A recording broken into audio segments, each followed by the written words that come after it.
تقی جو ہے عربوں کے پاس کبھی تسلیم نہیں کریں گے، مر جائیں گے۔ اب دیکھیں اس وقت شکل کیا ہے۔ میرا اندازہ یہ ہے کہ اب جو مذہبی یہودی ہیں ان کے صبر کا پیمانہ لبریز ہو گیا ہے، اور اب ایک مڈ وے آدمی اس وقت وہاں پر آ گیا ہے، ٹوپی والا۔ اگرچہ وہ پریکٹسنگ یہودی اس طرح کا نہیں ہے، داڑھی والا نہیں ہے، زلفوں والا نہیں ہے وہی کوٹ پینٹ والا، لیکن یہ کہ اوپر رکھتا ہے وہ ٹوپی۔ ایریل شرون اور انتہائی سفاک، جس نے کہ فلسطینیوں کے 2 کیمپ ایسے اڑائے تھے جیسے کہ چیونٹیوں کا ہو لشکر اور ان کو پاؤں تلے رون دیا جائے، اس طریقے سے ختم کیا تھا۔ بہت بڑا قاتل، مرڈرر، وہ وزیر اعظم ہے۔ اور اب جو ہے ان کے صبر کا پیمانہ لبریز ہو گیا ہے۔ اب ان کا فیصلہ یہ ہے کہ انہیں 3 بڑے بڑے قدم اٹھانے ہیں۔ نمبر 1، فلسطینیوں کا خاتمہ، ایتھنک کلینزنگ۔ اگر یہ فلسطینی رہتے ہیں یہاں پر تو اگر 10 ہم ان کے ماریں گے تو 2-3 یہ ہمارے مار دیں گے۔ تو اسرائیلی کی جان تو بہت قیمتی ہے، یہ تو خیر 1000 بھی مر جائیں تو کوئی بات نہیں، یہ تو کیڑے مکوڑے ہیں، جینٹائلز ہیں، گوئمز ہیں، یہودی وہ مر جائیں، لہذا ان کا ٹنٹا مکاؤ، اب ان کو ختم کرو۔ وہ اشتہار شاید آپ کے نظروں سے گزرا ہوگا جس میں میں نے یہ الفاظ لکھے ہیں کہ بوسنیا کی ایتھنک کلینزنگ جو ہے ماند پڑ جائے گی، اور جو کچھ ایتھنک کلینزنگ ہوئی تھی 500 برس قبل ہسپانیہ میں، اس کا نقشہ آپ دیکھیں گے دنیا میں۔ اس وقت کیا ہوا تھا؟ عربوں کو، مسلمانوں کو یا جلا دو، قتل کر دو، یا جہازوں میں ان کو ڈمپ کر ہوئے اور لے جا کر شمالی افریقہ کے ساحل کے اوپر اتار دو اور ڈمپ کر دو۔ ایک بچہ بھی نہیں رہنے دیا تھا ہسپانیہ میں۔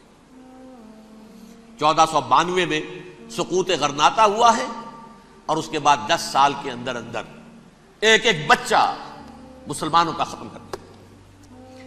یہ ہے فیصلہ ان کا۔ اب بہت بڑا قدم وہ اٹھانے پر مجبور ہے۔ کب تک آپ رہیں گے؟ ہمارے لوگ مارتے ہیں، 16 نوجوان ہمارے مار دیے، لیکن آج گھر تھا اس میں ایک چلا گیا فلسطینی، بم اپنے جسم سے باندھ کر وہاں اڑا دیا، خود بھی اڑ گیا، 16 ان کے نوجوان اڑ گئے۔ لہذا یہ چیز ان کے لیے ناقابل برداشت ہے، ان کے صبر کا پیمانہ اب لبریز ہو رہا ہے۔ نمبر 2، انہیں بہرحال اب یہ کرنا ہے کہ مسجد اقصی کو گرائیں، قبۃ الصخرہ کو گرائیں اور ٹیمپل بنائیں۔ یہ انتفاضہ جو اب شروع ہوا 1 سال پہلے سے، یہ شیرون نے دورہ کیا تھا، مسجد اقصی میں گیا تھا، اور اس نے 3rd ٹیمپل کی تعمیر کے لیے ایک پتھر جو ہے بنیاد کا پتھر رکھنے کا ارادہ ظاہر کیا تھا، جس پر فلسطینی نوجوان اٹھے، وہ اینٹیں لے کر، روڑے لے کر، اور اس وقت سے یہ سلسلہ چل رہا ہے۔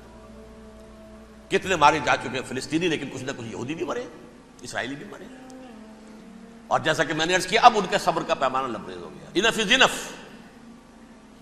اب ہم اس معاملے کو ایک دفعہ جو ہے فائنلی ختم کر دیں اور اب بنائیں گے۔ لہذا اب جو ہے کئی ٹن وزن کے وہ جو پتھر تیار ہو کر آگے رکھ دیے گئے ہیں کہ یہاں یہ بنیاد پڑنی ہے، اس کے اندر یہ پتھر لگے۔ بلکہ ایک لطیفہ بھی مجھے یاد آیا ہے، یہ کوئی 30 سال پرانی بات ہے۔ اس قبۃ الصخرہ کی مرمت ہوئی تھی، تو اس کے اوپر جو یہ سونے کی پتری چڑھی ہوئی ہے، یہ شاہ حسین اردن والے جو ہے، ظاہر بات ہے تھا بھی انہی کے تسلط میں، یہ انہی کی تولیت میں تھا، سن 67 سے پہلے، اس زمانے کی بات میں کر رہا ہوں۔ تو انہوں نے پتہ نہیں 30 من تھا یا 30 ٹن تھا سونا جو ڈونیٹ کیا تھا اس کے اوپر یہ پتری چڑھانے کے لیے، جو بہت بڑا گنبد نظر آتا ہے پورے کے پورے ماحول کے اوپر چھایا ہوا۔ اس وقت یہودی اخباروں نے لکھا تھا بہت اچھا ہے، یہ سونا ہمارے کام آئے گا جب ہم اپنا ہیکل تعمیر کریں گے۔ کہاں جائے گا سونا؟ سونا یہی رہے گا نا، جب ہم گرائیں گے ہمیں وہ سونا مل جائے گا۔ اب وہ اس پر آ گئے، مزید دیر نہیں کر سکتے۔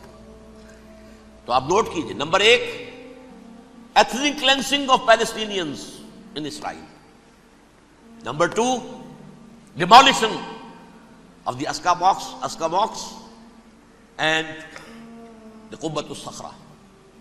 Number 3, امریکہ کو الٹیمیٹم، تم اب اپنے ٹانگ درمیان میں مت لڑاؤ، اور اس کے لیے دھمکی اگر تم نے ہمارے معاملے میں رکاوٹ ڈالی تمہاری اینٹ سے اینٹ بجا دیں گے. نیتن یاہو نے یہ کہا تھا میں واشنگٹن میں آگ لگا دوں گا.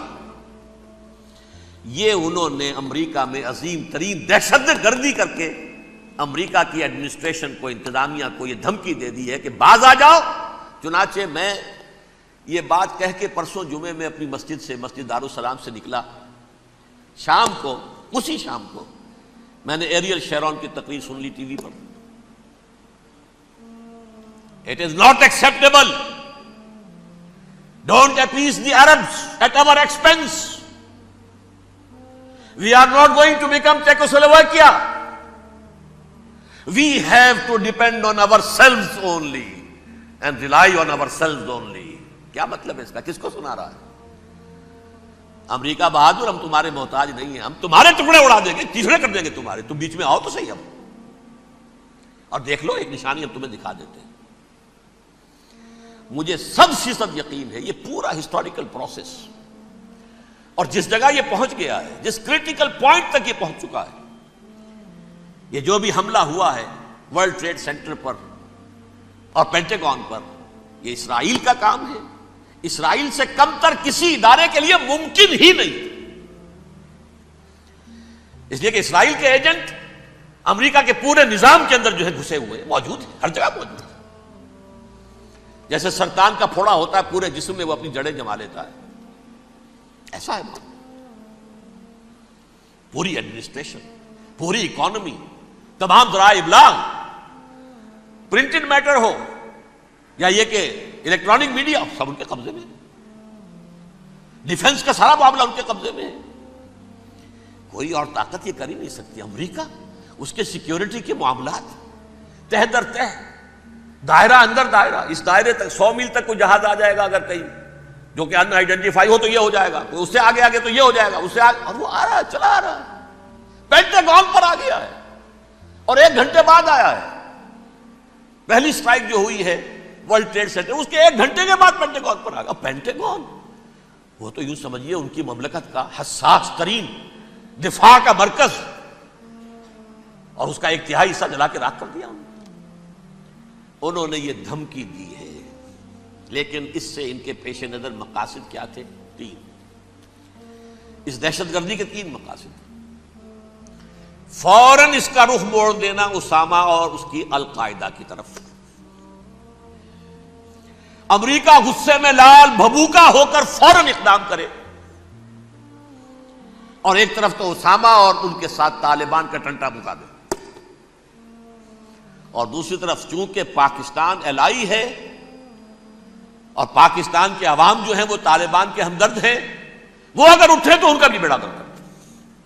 ایک تیر سے 2 شکار تو ادھر ہو جائیں, جو مستقبل میں انہیں خطرہ ہے. 1967 کی جنگ کے بعد جبکہ انہوں نے فتح کا جشن منایا تھا یہودیوں نے, تو انہوں نے پیرس میں جو ایک جشن منایا ہے, وہاں بن گوریون کی تقریر یہ تھی, ہمیں کسی عرب ملک سے کوئی خطرہ نہیں, کوئی اندیشہ نہیں, ہمیں اندیشہ اگر ہے تو صرف پاکستان سے. یہ ہے وہ بات جو میں نے کہی تھی. نکتہ کیا ہے؟ یہ سائملٹینیسلی کیوں وجود میں آئے ہیں یہ 2 ملک؟ مشیت ایس ڈی میں پاکستان کا رول یہ ہے. حدیث میں آتا ہے ما انزل اللہ من دائن الا انزل له دوان, اللہ نے کوئی بیماری ایسی نہیں اتاری اس کا کہ توڑ اور دوا پیدا نہ کیے. اسرائیل کا توڑ پہلے پیدا کیا. جیسے بچے کی ولادت بعد میں ہوتی ہے, ماں کی چھاتیوں میں دودھ پہلے پیدا ہو جاتا ہے. یہ اللہ کی فطرت ہے, اللہ کا طریقہ ہے. خطرہ انہیں ہے تو ہم سے ہے, اگر کوئی خطر مجھ کو تو اس امت سے ہے. اس کی خاکستر میں ہے اب تک شرار آرزو. یہاں کے عوام, حکومت تو ٹھیک ہے ہماری جیب میں آ گئی, عوام کے اندر ہے, یہ بھڑک سکتی ہے چنگاری. یہی وجہ ہے بار بار ان کا کہ ہم زیادہ دباؤ نہیں ڈالنا چاہتے پاکستان پر. ہمارا بہت بڑا الائی ہے, ہم بہت پیسے بھی دے دیں گے, یہ بھی کر دیں گے, وہ بھی کر دیں گے, لیکن ہم زیادہ دباؤ نہیں ڈالنا چاہتے, ڈی اسٹیبلائز نہ ہو جائے, یہاں کے عوام کہیں کھڑے نہ ہو جائے. لہذا حملہ یہاں سے نہیں, وہ ازبکستان سے کرانے کی باتیں ہو رہی ہیں. اندر خانے پوری سپورٹ ہے, لیکن یہ کم سے کم ظاہر نہیں ہونے دیں گے کہ کیا کچھ ہو رہا ہے, تاکہ یہاں کے عوام کے اندر وہ چنگاری جو ہے اس بارود کے اندر پڑ گئی تو یہ شاید ڈی اسٹیبلائز ہو جائے. لیکن ڈی اسٹیبلائز ہونے میں جہاں اس کا خطرہ ہے کہ پرویز مشرف کی حکومت ختم ہو جائے، وہاں اس کا بھی خطرہ ہے کہ پاکستان ختم ہو جائے۔ ڈی اسٹیبلائز ہونے کا مطلب کیا ہے؟ بھارت کو واک اوور دے سکتے، جاؤ اب گھس جاؤ، پولیس ایکشن کرو، یہاں اب امن نہیں رہا ہے، ہم امن قائم کرنے آ جائیں، یا یونائٹڈ نیشنز کی فوجیں KFOR آ جائے یہاں پر امن قائم کرنے کے لیے، اور ہماری جو ایٹمی صلاحیت ہے وہ تو ویسے ہی برباد ہو جائے۔ ایک چیز تو ان کے پیش نظر یہ تھی، اس میں تو اللہ تعالیٰ نے کچھ تھوڑی سی عافیت پیدا کر دی ہے۔ ان کا خیال تھا کہ غصے میں آگ بھبھوکا ہو کر امریکہ جو ہے بھوکے شیر کی طرح ٹوٹ پڑے گا بس، لیکن وہاں وہ اپنے باپ کی طرح کولیشن بنانے کی فکر ہو گئی اسے۔ کولیشن بنتے بنتے تو وقت لگتا ہے، بستی بسنا کھیل نہیں، بستے بستے بستی ہے، دل کا اجڑنا سہل صحیح، بسنا سہل نہیں ظالم، بستی بسنا کھیل نہیں، بستے بستے بستی۔ کولیشن بناتے بناتے نیٹو بھی پھدکنے لگا تھا کہ ہمارے پاس انہوں نے کچھ ثبوت دیے ہی نہیں ابھی تک، کوئی کسی نے کچھ اور کہا، سعودی عرب نے بھی کہہ دیا ہمارے اڈوں سے آپ جہاز اڑا کر حملہ نہیں کریں گے وغیرہ وغیرہ۔ اس چکر میں ایک تو وقت نکل گیا، اور دوسرے فوراً ہی ان پر آیا ہو گیا یہ تو ہمارے ساتھ کیا ہی اسرائیل نے ہے۔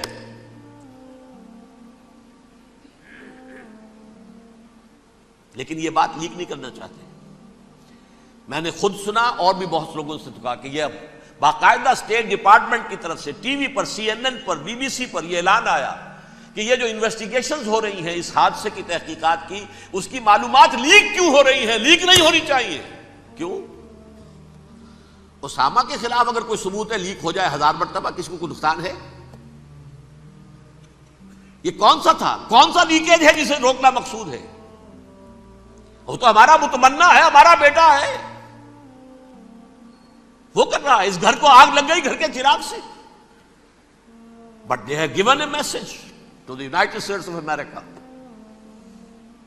ہمارے راستے میں اب مت آنا، ہم پر دباؤ نہ ڈالنا، don't appease the Arabs at our expense. یہ الفاظ ہیں شیرون کے، ان کی خوشامد، ان کو خوش کرنا، ان کو پسند کرنا، ان کو راضی کرنا ہماری کوسٹ پر۔